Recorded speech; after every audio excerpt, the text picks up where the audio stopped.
X merchant navy officer Saurabh Rajput, जो कि navy की जॉब किया करता था अमेरिका के अंदर, लेकिन 4 मार्च को इसकी बेटी का बर्थडे आ जाता है, जिसकी वजह से इसको विदेश से भारत वापस आना पड़ता है ताकि वो अपने बेटी का बर्थडे सेलिब्रेट कर सके। लेकिन उसी बर्थडे के अंदर इस बंदे को एक ऐसा नीला ड्रम गिफ्ट में मिल जाता है जो कि जिंदगी जन्म तक या स्वर्ग सिधारने के बाद भी ये नीला ड्रम इसको भूलेगा नहीं।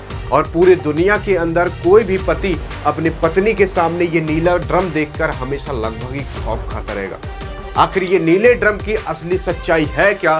तो कौन सही कौन गलत और इस हत्या को किस तरीके से अंजाम दिया गया था और किस तरीके से ये लोग पकड़े गए, आइए जानते हैं। ये कहानी शुरू होती है 2016 से, जब एक्स मर्चेंट और नेवी ऑफिसर यानी सौरभ राजपूत और उसकी पत्नी का विवाह होता है, जिसका नाम मुस्कान था।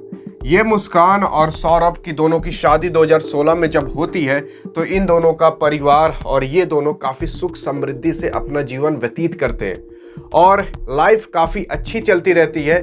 लेकिन ये दोनों उस समय भाई 2016 में इन दोनों की जो शादी होती है वो होती है एक लव मैरिज, यानी कि ये दोनों लोग अपने मन से विवाह किए रहते हैं और रहते हैं मेरठ के अंदर, वो भी एक रेंटेड हाउस में।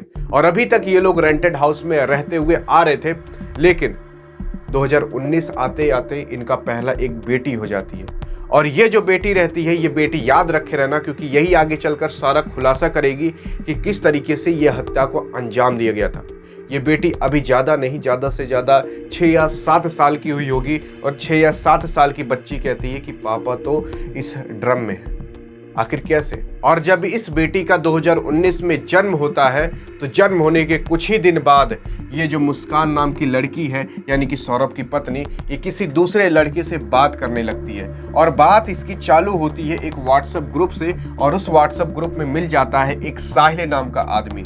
और वो साहिल नाम का आदमी कुछ इस तरीके से दिखा करता था और इसका पति कुछ इस तरीके से दिखा करता था।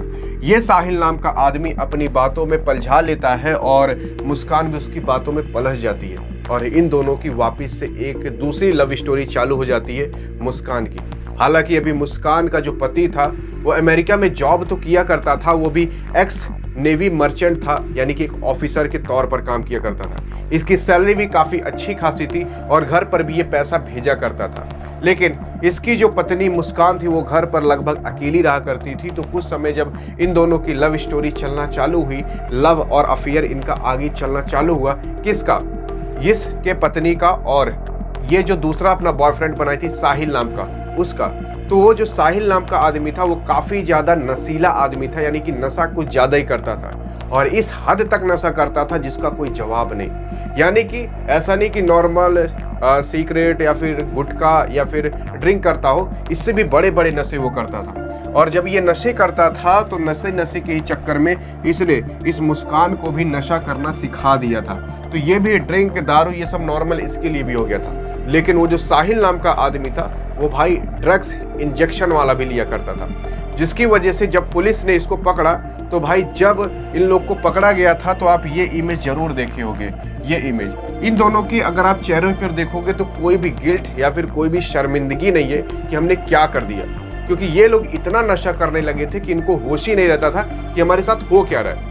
जब इन लोग को जेल में डाला गया और 10 से 15 दिन बीते, 5 से 10 दिन बीते, तब जब इनका नशा पूरी तरीके से उतरा और जब ये लोग छटपटाने लगे कि मुझे और नशा चाहिए, तब जाकर कहीं बातें सामने निकली कि भाई ये लोग किस नशे में जाकर उस आदमी की हत्या कर दिए थे जो कि इंडिया का एक एक्स नेवी मर्चेंट अमेरिका में काम किया करता था।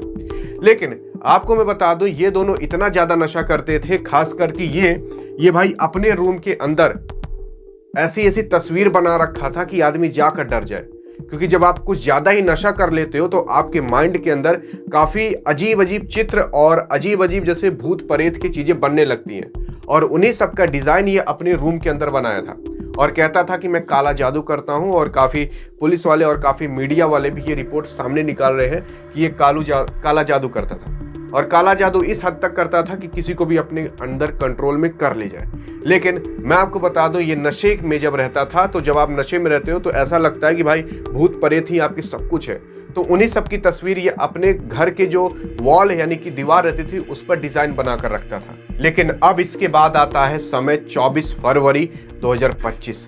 24 फरवरी यानी कि अभी ज़्यादा से ज़्यादा कुछ ही महीने बीते होंगे, और इस 24 फरवरी के दिन ये जो नेवी मर्चेंट यानी कि सौरभ राजपूत था, ये वापस घर आता है। घर इसलिए आता है क्योंकि इसकी बेटी का बर्थडे आने वाला रहता है, तो अपनी बेटी का बर्थडे सेलिब्रेट करने के लिए घर आता है। लेकिन घर आता है, बर्थडे सेलिब्रेट भी होता है, फिर समय और बीतता चला जाता है। आता है 4 मार्च। 4 मार्च को इसकी वाइफ यानी कि सौरभ राजपूत की वाइफ सौरभ को ही दे देती है खाने के अंदर बेहोशी वाली दवा। और बेहोशी वाली दवा जब देती है तो उस खाने के बाद ये सौरभ बेहोश हो जाता है, और बेहोश होने के बाद इसके 15 टुकड़े कर दिए जाते हैं। 15 टुकड़े और कोई नहीं बल्कि इसी की ही वाइफ ये मुस्कान और ये आप जो देख रहे होंगे साहिल नाम का लड़का, ये दोनों मिलकर 15 टुकड़े करते हैं। और ये 15 टुकड़े करने से पहले यानी कि जब सौरभ खाना भी नहीं खाया रहता, तो उसके 1 से 2 दिन पहले ये जो लड़की है मुस्कान नाम की, ये जाती है मार्केट से, भाई जो मीट नहीं काटे जाते वो ऐसे बड़े बड़े चाकू लेकर आती है, और ये ड्रम भी लेकर आती है। मतलब इसके आने से कुछ दिन पहले ये सारे कांड हो चुके रहते हैं, मतलब सारी व्यवस्था हो चुकी रहती है कि ये जब आएगा तो इसको इस तरीके से काटना है और इसी ड्रम में भरकर इसके ऊपर से सीमेंट डाल देना, ताकि अगर कोई चाह ले तो उसको देख तक ना पाए। क्योंकि आप सीमेंट जब पूरी तरीके से जम जाएगा तो आप उसको नीचे तक नहीं तोड़ पाओगे, और अगर तोड़ भी लिए तो आप पहचान नहीं पाओगे ये है क्या चीज। तो ये लोग इस तरीके का कुछ दिमाग लगाते, लेकिन इनका दिमाग फेल हो गया। फेल कैसे होता है, जब ये सारी हत्याकांड बीतती है ना, तब जाकर ये लोग कुछ समय के लिए, जब होली आता है तो होली खेलते हैं, और कुछ समय के लिए हिमाचल घूमने चले जाते हैं। और जब हिमाचल से ये लोग घूम कर आते हैं, कौन, मुस्कान और उसका जो बॉयफ्रेंड रहता है, जब ये हिमाचल से घूम कर आते हैं तो जब घर आते हैं तो जो रूम रेंट का मालिक रहता है वो कहता है कि तुम रूम अब छोड़ दो। अब क्यों छोड़ने कहता है, इसका अभी तक आगे खुलासा कुछ हो नहीं पाया। क्या पता उसको शक हुआ हो या फिर कोई और भी चीजें उसको पता चली हो। पता कैसी चली हो, क्योंकि ये लोग नशा तो करते ही थे, और आपको पता हो अगर घर पे एक महिला हो और वो नशा करे तो आपको भी शक हो जाएगा कि भाई ये कुछ गलत काम जरूर कर रही होगी। तो यही सब देखते हुए क्या पता रूम का जो मालिक है उसने कहा कि तुम रूम अब छोड़ दो और चली जाओ, जिसकी वजह से उसने कुछ मजदूर बुलाए और कहा कि इनका पूरा रूम खाली कर दो। लेकिन जब मजदूर उस ड्रम के पास पहुंचे, क्योंकि ये ड्रम अभी तक उसी रूम में था जिस रूम में ये मुस्कान रहा करती थी, तो जब इस ड्रम के पास पहुंचे तो भाई ये भी छटपटाने लगी और इसको भी कुछ लगने लगा कि कहीं मैं पकड़ी न जाऊं। लेकिन वो मजदूर इसको देख लेते हैं और कुछ समय बाद पुलिस आ जाती है, और पुलिस आने के बाद इस ड्रम को तोड़ा जाता है, फाड़ा जाता है, और अंदर जो निकलता है वो सबके देख के होश उड़ जाते हैं। 15 टुकड़े निकलते हैं केवल एक बॉडी के, और वो कोई और नहीं बल्कि इसी का ही पति रहता है जिसका नाम रहता है सौरभ। लेकिन अब पता कैसे चलता है कि इस ड्रम के ही अंदर कोई इंसान भरा हुआ है सीमेंट के अंदर, क्योंकि जब इस ड्रम की जांच होती है तो इसकी ही बेटी कह देती है पापा तो ड्रम में है। क्योंकि 6 से 7 साल की बच्ची को क्या ही पता रहेगा, उसको तो ये लगेगा कहीं उसके पापा उसके साथ खेल ना रहे हो ड्रम में बैठकर। तो वो कह देती है पापा ड्रम में है, और तभी सबको शक हो जाता है कि भाई सीमेंट के अंदर पापा कैसे हो सकते हैं। तो जब सीमेंट को पूरी तरीके से खंगाल कर निकाला जाता है तो 15 बॉडी के टुकड़े निकलते हैं, और वो कोई और नहीं बल्कि वो सौरभ के ही रहते हैं। तो ये थी एकदम क्रूर और दिल दहला देने वाली कहानी सौरभ राजपूत और उसके वाइफ की। बाकी अब किसी भी एक भी महिला के ऊपर विश्वास करने से पहले हर व्यक्ति हमेशा 10 बार सोचेगा। और क्या इंसान यानी कि आदमी के ही लिए ये सारे नियम कानून बने, क्या औरत के लिए नहीं बनने चाहिए? क्या जो सारी चीजें होती हैं वो क्या महिला के हिसाब से होती हैं, क्या आदमी के साथ नहीं हो सकती? क्या कानून बनाना चाहिए कि नहीं?